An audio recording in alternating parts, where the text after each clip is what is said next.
8 برس کے تھے تو دادا کا بھی انتقال ہو گیا تھا، لیکن آپ کی سیرت کے واقعات ہمیں بتاتے ہیں کہ آپ اپنی رضائی ماں کے ساتھ بھی کیسے رہتے تھے، اور وہ واقعات ہمیں بتاتے ہیں کہ آپ اپنے رضائی بہن بھائیوں کے ساتھ بھی کیسے رہتے تھے، اور آپ صلی اللہ علیہ وسلم کے اپنے دادا اور اپنے چچا ابو طالب کے ساتھ کیسے تعلقات، خیرخواہی، اخلاص، وفاداری۔ انشاءاللہ جب آپ اسے ڈیٹیل سے پڑھیں گے تو بہت کچھ دیکھیں گے۔ پھر آپ کی وہ حیثیت جو بحیثیت سسر کے تھی، آپ صلی اللہ علیہ وسلم حضرت علی کے بھی سسر تھے،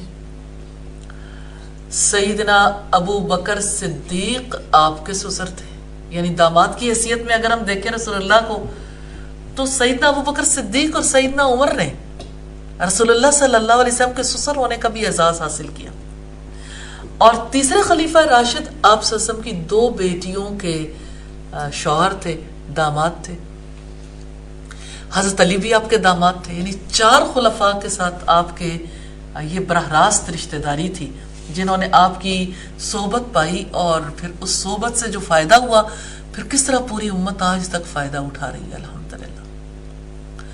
دیکھیے کہ آپ صلی اللہ علیہ وسلم کے ان لوگوں کے ساتھ کیسے تعلقات تھے، دوست ہونے کی حیثیت میں سیدنا ابو بکر اور سیدنا عمر کے ساتھ آپ کے تعلق کی نوعیت کیسی تھی، بچوں کے ساتھ آپ کے تعلقات کیسے تھے۔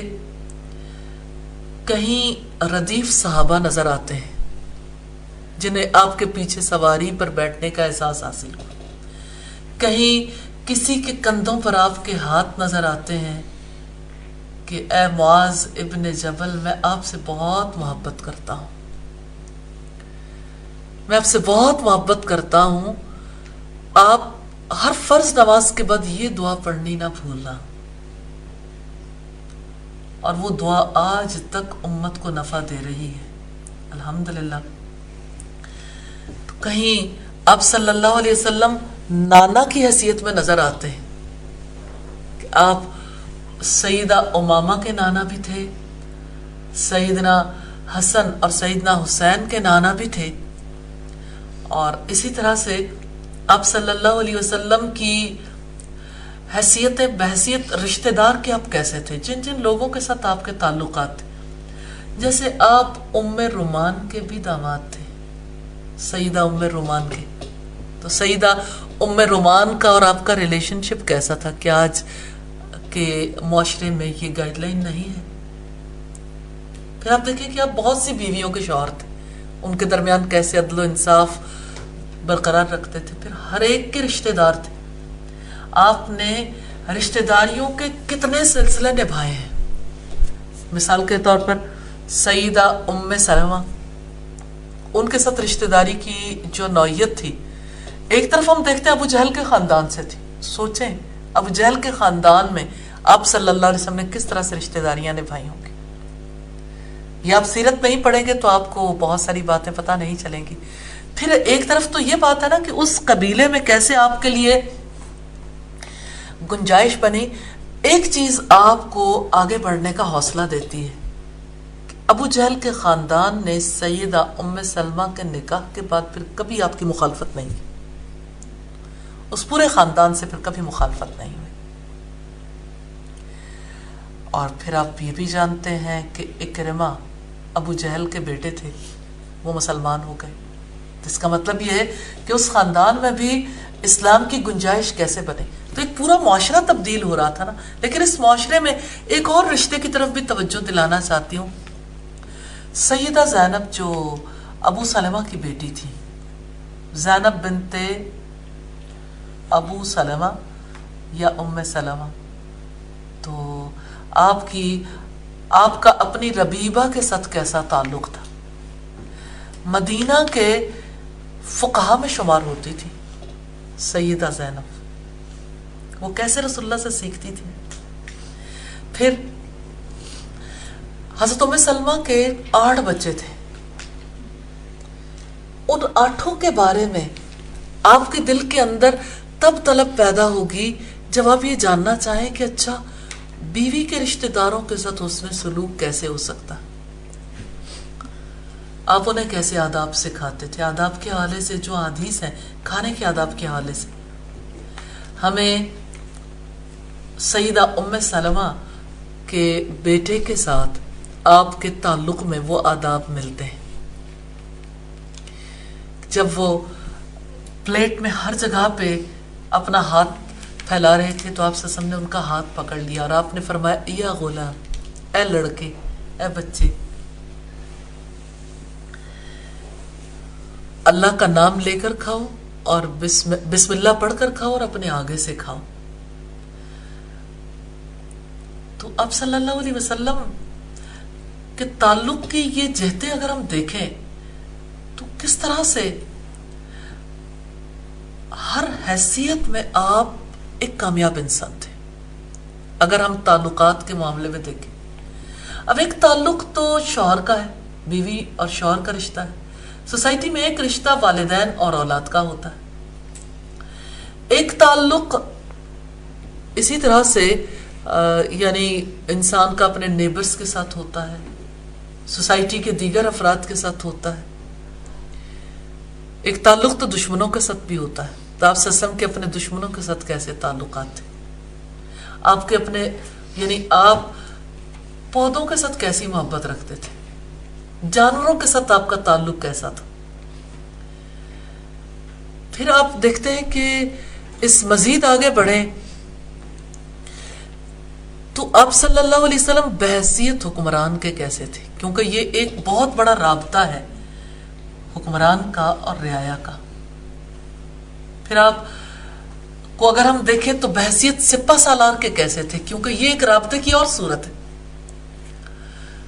ایک جرنیل کس طرح سے اپنے ماتحتوں کے ساتھ سلوک رکھتا ہے، اس کی بہت بڑی وضاحت ہمیں غزوات میں نظر آتی ہے، مشاورت کی صورت میں اور پھر اپنی جگہوں پہ معمور کرتے ہوئے. یاد کرو جب صبح سویرے تم لوگوں کو اپنی اپنی جگہ پر اپنے اپنے مورچوں پر متعین کر رہے تھے، قرآن حکیم بھی ہمیں بتاتا ہے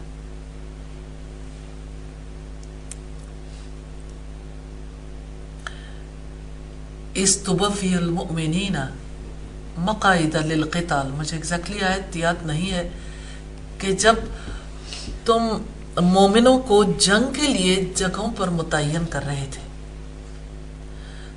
پھر زخموں سے چور چور لوگوں کے حوصلے بلند کرنے کے لیے آپ کیا کرتے تھے؟ کس طرح سے آپ ان کی سائیکولوجیکل ڈسٹربنس کو اور وہ جو کسی حادثے کے بعد، بڑے برے حادثے کے بعد سیٹ بیک ملتا ہے نا، اس سے نکالنے کے لیے آپ نے کس طرح کی ایفرٹ کی.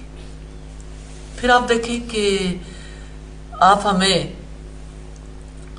سٹی اسٹیٹ آف مدینہ کے سربراہ کے طور پر نظر آتے ہیں تو فرسٹ ریٹن کانسٹیٹیوشن بھی ملتا ہے میثاق مدینہ کی صورت میں.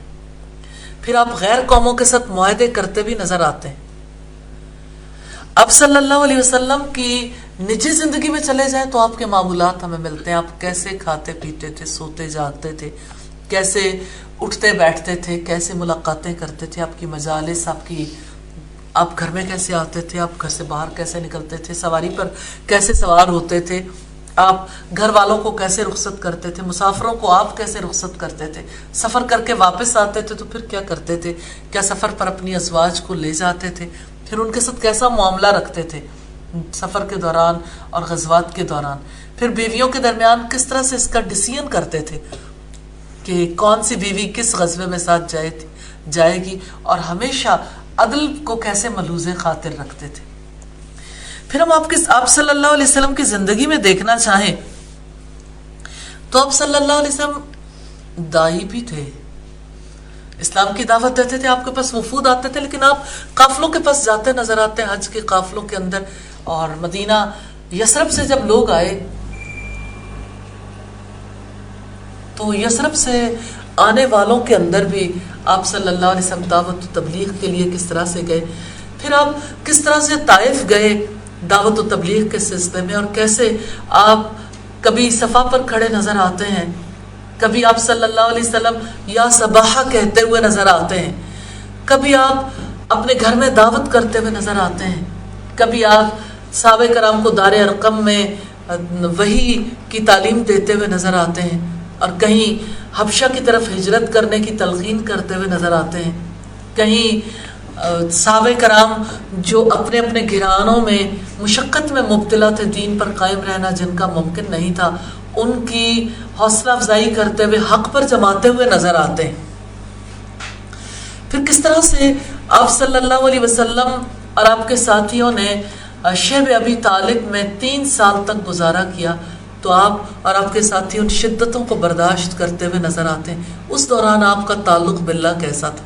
اس دوران کیسے لوگ آپ سے فائدہ اٹھاتے تھے، چھپ چھپ کے قرآن سنتے تھے، اور کس طرح آپ آسمانوں پر گئے تھے، سب سے اعلیٰ انسان کی صورت میں الحمدللہ آسمانوں پر جانا، پھر واپس آنا، پھر وہ سارے مشاہدات جو آپ نے اپنی ان آنکھوں سے کیے، جس طرح کی آنکھیں ہم بھی رکھتے ہیں اور جس طرح کے کان ہم بھی رکھتے ہیں، اسی وجود کے ساتھ آپ آسمانوں پر گئے تھے۔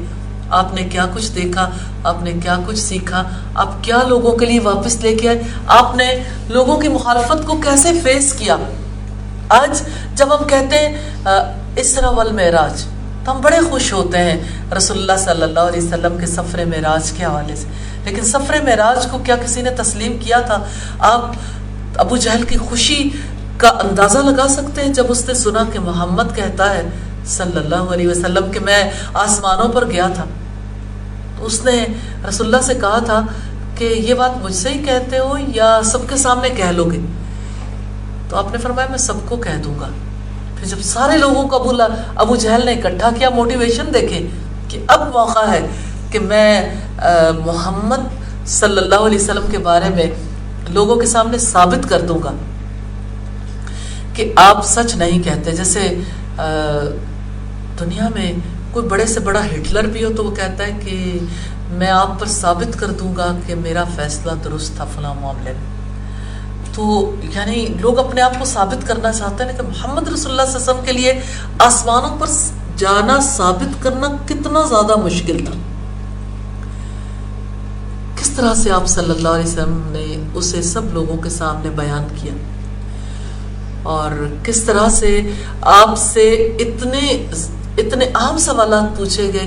وہ کوئی قافلہ تو ملا ہوگا، قافلے والوں کا بتاؤ، اچھا یہ بتاؤ کہ اس کا نقشہ کیسا ہے۔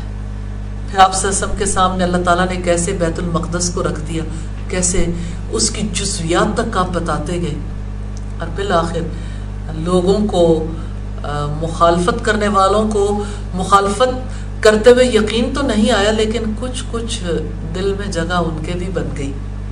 اور دوسری طرف جو یقین کرنے والے تھے، کس طرح ان کے لیے محاذ گرم ہو گیا، انہوں نے یقین تو کیا، تصدیق بھی کی۔ سیدنا ابو بکر اسی موقع پر صدیق کہلائے تھے۔ تو آپ رسول اللہ صلی اللہ علیہ وسلم کی جس بھی حیثیت کو دیکھنا چاہیں، رب العزت فرماتا ہے ان لک فی النہار سبحا طویلا، کہ بے شک دن میں تو آپ کے لیے لمبی چوڑی مصروفیات، ان لمبی چوڑی مصروفیات میں کہیں مدینہ میں آپ وفود کے ساتھ ملتے ہوئے نظر آتے ہیں، کہیں آپ غزوات کرتے ہوئے نظر آتے ہیں، کہیں آپ ساتھیوں سے مشاورت کر رہے ہیں، کہیں تعلیم دیتے ہوئے نظر آتے ہیں، کہیں مسجد نبوی میں امامت کرتے ہوئے نظر آتے ہیں، کہیں وحی کی تعلیم دیتے ہوئے نظر آتے ہیں، کہیں اصلاح معاشرہ کے کام کرتے ہوئے نظر آتے ہیں، کہیں قوانین کو امپلیمنٹ کرتے ہوئے نظر آتے ہیں، کسی زانی کو سزا دیتے ہوئے، کہیں رجم کی سزا دیتے ہوئے، کہیں کوڑوں کی سزا دیتے ہوئے، کہیں ہاتھ کاٹتے ہوئے یعنی ہاتھ کاٹنے کا فیصلہ سناتے ہوئے، اور کہیں عدل کا پیام دیتے ہوئے اور عدل کے لیے جم جاتے ہوئے نظر آتے ہیں۔ تو اب صلی اللہ علیہ وسلم بحیثیت ایک قانون دان کے ہم دیکھیں، اب صلی اللہ علیہ وسلم کو بحیثیت ایک دائی کے دیکھیں، ایک معلم کے دیکھیں، ایک مربی کے دیکھیں، یہ ساری دن کی مصروفیات تھی، لیکن اللہ تعالیٰ کا حکم تھا وَتَبَتَّلْ إِلَيْهِ تَبْتِيلًا، کہ سب سے کٹ کر اللہ کے ہو جاؤ۔ تو راتوں کی مصروفیات کس نوعیت کی تھی؟ آپ کا اللہ کے آگے آہوزاری کرنا، قرآن حکیم پڑھنا، اور اپنی بیویوں سے بھی اجازت لے کر اللہ تعالیٰ کی عبادت کرنا۔ پھر آپ یہ بھی دیکھتے ہیں کہ راتوں کی مصروفیات میں یعنی اتنی پاک باز خواتین تھی، لیکن حضرت عائشہ صدیقہ کی روایت سے ہمیں پتہ چلتا ہے کہ رسول اللہ صلی اللہ علیہ وسلم جس رات جنت البقیع گئے تو وہ چپ کے رسول اللہ کا پیچھا کرتے ہوئے بھی گئی تھی کہ اب دیکھتی ہوں کہ اللہ کے رسول کہاں جاتے ہیں اور کیا کرتے ہیں، اور کس طرح آپ مسجد نبوی کے صحن میں زاروں قطار روتے رہے اور کس طرح جنت البقیع گئے. تو وہ سارے معاملات بھی آپ کے سامنے تھے. پھر آپ کی تجارت ابتدائی دنوں میں کتنے عروج پر تھی، پھر کس طرح سے وہ تجارت چھٹ گئی، پھر کس طرح سے آپ کے گھر والے تنگ ہو جاتے تھے. میں بھی منصوبہ بندی کہ جب آپ نے جانا ہے تو آپ کے جانے سے پہلے اس مقام کے لوگوں کی کتنی تیاری مطلوب. آج جب ہم دیکھتے ہیں کہ رسول اللہ کی آمد پر مدینہ والوں نے والہانہ استقبال کیا تو عام لوگ اس ایفرٹ کو بھول جاتے ہیں کہ رسول اللہ صلی اللہ علیہ وسلم نے جو اس سے 2 سال پہلے سے اس مقام ہجرت کی پریپریشن کے لیے سب کچھ کیا. یعنی آپ نے کیسے مصعب بن عمیر رضی اللہ تعالی عنہ کو وہاں پر تعلیم دینے کے لیے مقری کے طور پر بھیجا. آپ کے جانے سے پہلے 3 مدارس کام کر رہے تھے جو لوگوں کو تعلیم دے رہے، اور ایک بڑی تعداد مسلمان ہو چکی تھی، اور لوگوں کے دلوں میں رسول اللہ صلی اللہ علیہ وسلم کی محبت جاگزیں ہو چکی تھی. وہ آپ پر جان نچھاور کرنے کے لیے تیار ہو چکے تھے. پھر آپ صلی اللہ علیہ وسلم وہاں پہنچے. تو اس لحاظ سے یہ دیکھنا کتنا ضروری ہے کہ آپ جس مقام پر جاتے ہو جانے سے پہلے کتنی تیاری کی ضرورت ہے، اور کس طرح سے پھر ہجرت کے لیے آپ صلی اللہ علیہ وسلم نے جو قافلے ترتیب دیے، ان قافلوں کے افراد کی جس طرح سے آپ نے تنظیم کی وہ کتنی زیادہ ضروری ہے جاننا. پھر کس طرح سے سب سے آخر میں جانے والے کون لوگ تھے، پھر کس طرح سے آپ نے اپنے پیچھے کی امانتیں حوالے کرنے کے لیے حضرت علی کو ڈپیوٹ کیا. ہر ایک چیز میں آج کے دور میں اللہ رب العزت کی خاطر جو زندگی بسر کرنا چاہتا ہے اور جو اس دین کی سربلندی کے لیے کوشش کرنا چاہتا ہے، اس کے لیے کتنی مثال ہے. مثال کے طور پر آپ دیکھیں کہ آپ کو ان امانتوں کا بھی احساس تھا جو امانتیں لوگوں نے آپ کے پاس رکھوائی، اور اس امانت کا کتنا احساس تھا جو اللہ رب العزت نے آپ پر عائد کر رکھی تھی، یعنی وحی کے پیغام کو پہنچانے کے. تو ہجرت تو اس امانت کے لیے ہو رہی تھی، لیکن دوسری امانتوں کے بارے میں آپ بے فکر نہیں تھے کہ یوں ہی نکل کے چلے جائیں. اب اس حوالے سے اپنے رویے پر کتنا غور و فکر کرنے کی ضرورت ہے کہ جہاں آپ کام کرتے ہیں، جو ذمہ داری آپ لیتے ہیں، آپ اپنے پیچھے کے کام کو کس طرح سے چھوڑ کے جاتے ہیں، آپ کس طرح سے اس کام کے لیے پلان کرتے ہیں، کس طرح سے اسے رائب کرتے ہیں، کس طرح سے اسے پایہ تکمیل تک پہنچاتے ہیں. رسول اللہ صلی اللہ علیہ وسلم کی زندگی میں ہمارے لیے بہت زیادہ اسباق. آپ صلی اللہ علیہ وسلم کی زندگی ہمارے لیے ہر اعتبار سے نمونہ ہے. پھر ایک مسلمان منہج نبوی سے سیکھ سکتا ہے کہ باطل کے ساتھ کشمکش میں کامیابی حاصل کرنے کے کیا ذرائع ہیں، اور وہ تمام مراحل کے نظم و نسق کو چلانے اور ایک مرحلے سے دوسرے مرحلے میں منتقل ہونے کی مہارت حاصل کر سکتا. اب آپ دیکھیں یہ باتیں بہت زیادہ اہمیت کی حامل ہیں. یہ چونکہ زیادہ اگلے درجے کے کام ہیں، اور الحمدللہ ایسے ہی بہت سے کام ہیں جن کو آپ انجام دے رہے ہو، اور سیرت پڑھنے کے بعد آپ کے لیے یہ کام کرنے ایک مرحلے سے دوسرے مرحلے میں جانا کتنا زیادہ آسان ہو جائے گا انشاءاللہ تعالی. اس میں آپ دیکھیں کہ جہاں ڈسپلن کے ساتھ کسی کام کو چلانا کیسے ممکن، مثال کے طور پر ڈسپلن کے ساتھ، نظم و نسق کے ساتھ عبادت کا انتظام کیسے کیا جا سکتا ہے. نظم و نسق ایک ادارے کا ہوتا ہے، ادارے کی ایڈمنسٹریشن کیسے ہوگی. پھر اسی طرح سے جیسے کام خط کسی بھی نوعیت کے ہوں، ایون آپس میں جو لوگ مل جل کے رہتے ہیں ہاسٹل میں، اس کا بھی ایک نظم و نسق. تو رسول اللہ کے نظم و نسق سے نظم و نسق سیکھنا بہت زیادہ ضروری، اور پھر ایک مرحلے سے دوسرے مرحلے میں منتقل ہونا. مثال کے طور پر کوئی شخص ہے جو اپنی اسٹڈی کو کمپلیٹ کر رہا ہے، اب عملی زندگی کا آغاز کر رہا ہے، ایک گیپ آ جاتا ہے بیچ میں. ایک سٹیج سے دوسری سٹیج میں منتقل ہونا واقعتاً بہت مشکل ہے. بہت کم افراد ہیں جو اگلی سٹیج پر اپنے آپ کو اسی طرح سے چلا پاتے ہیں، بلکہ اس اگلے درجے کے تقاضے پورے کرنا تو دور کی بات ہے، پچھلے درجے پر بھی رہنا ممکن ہو جائے. اگلے درجے پہ جاتے ہوئے پچھلے درجے کی باتیں یاد آتی ہیں اور اگلے درجے کی باتیں بھولی رہتی ہیں، تو انسان میل ایڈجسٹمنٹ کا شکار ہو جاتا ہے. رسول اللہ کی سیرت پڑھنے کے بعد میل ایڈجسٹمنٹ کو دور کرنے کا پتہ چلتا ہے. ایڈجسٹمنٹ سیکھتا ہے اور مرحلہ وار کام کرنا سیکھتا ہے. پھر کس طرح مطالعہ سیرت سے یہ پتہ چلتا ہے کہ رسول اللہ نے کس طرح یہود و نصارہ اور کفار اور منافقین جیسی دشمن طاقتوں کا مقابلہ کیا اللہ تعالیٰ کی توفیق اور قرآن حکیم میں اللہ تعالیٰ کی بتائی ہوئی فتح و نصرت کی شرائط کے ساتھ.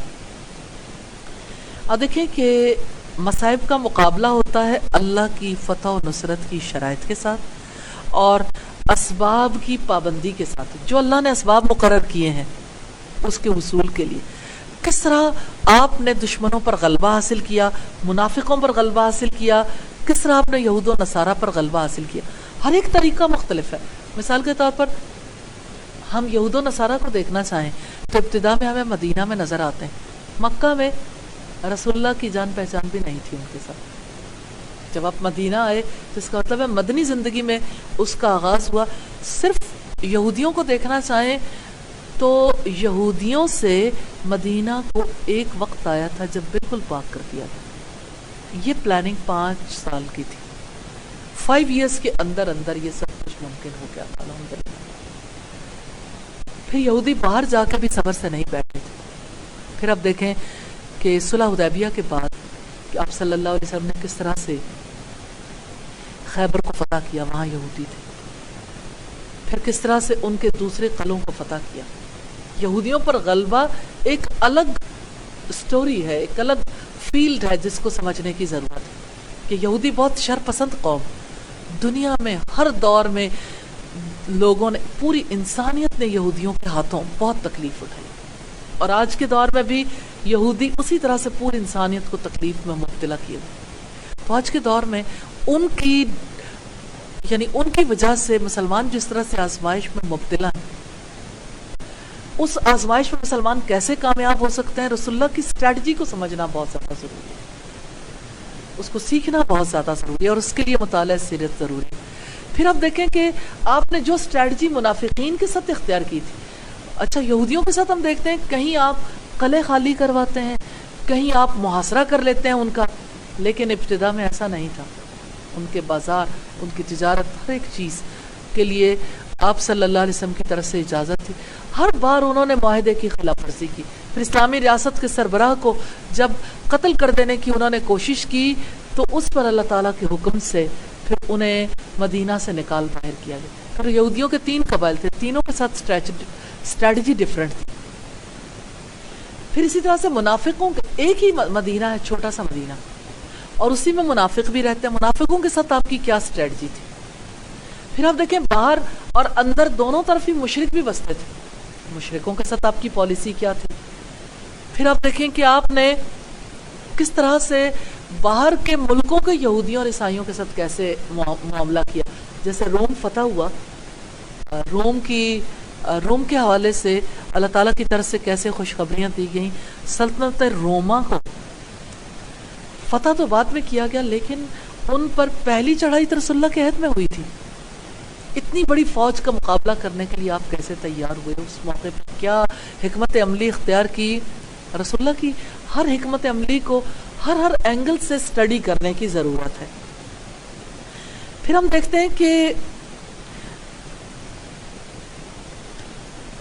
آج کے دور میں امت مسلمہ جبکہ زوال کا شکار ہے، آج کے دور میں اس امت کی کتنی بڑی ضرورت ہے کہ یہ دوبارہ غلبہ حاصل کرے، دین نافذ ہو.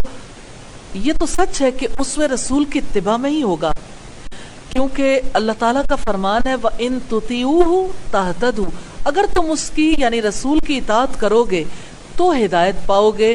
یہ سورہ نور کی آیت نمبر 54 ہے.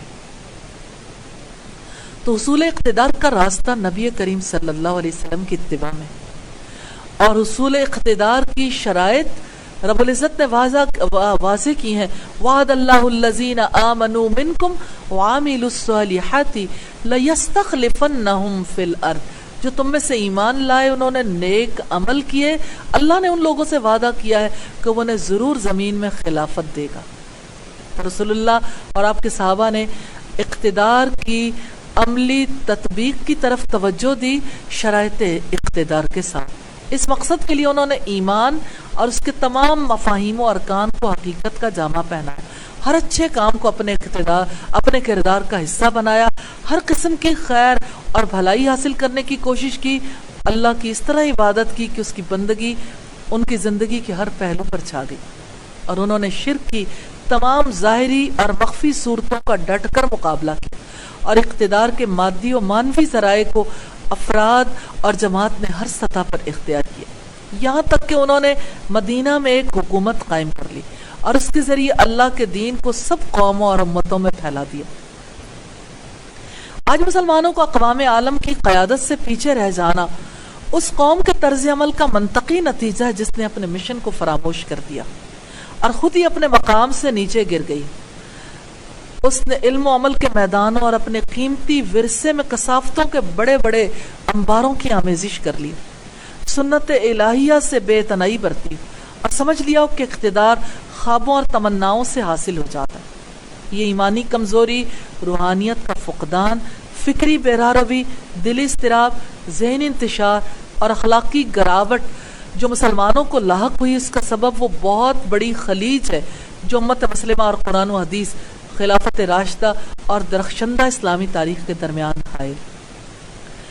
تو اس لحاظ سے ہم دیکھتے ہیں کہ یہ دیکھنا کتنا زیادہ ضروری ہے کہ اقتدار تک پہنچنے کا راستہ انسانوں کو ذبح کرنا ہے، انسانوں پر گولیاں چلانا ہے، نہتے لوگوں کو ان کے گھروں میں بد امنی کا شکار کر دینا، یا اقتدار کا راستہ خیر کو اپنانے کا راستہ ہے.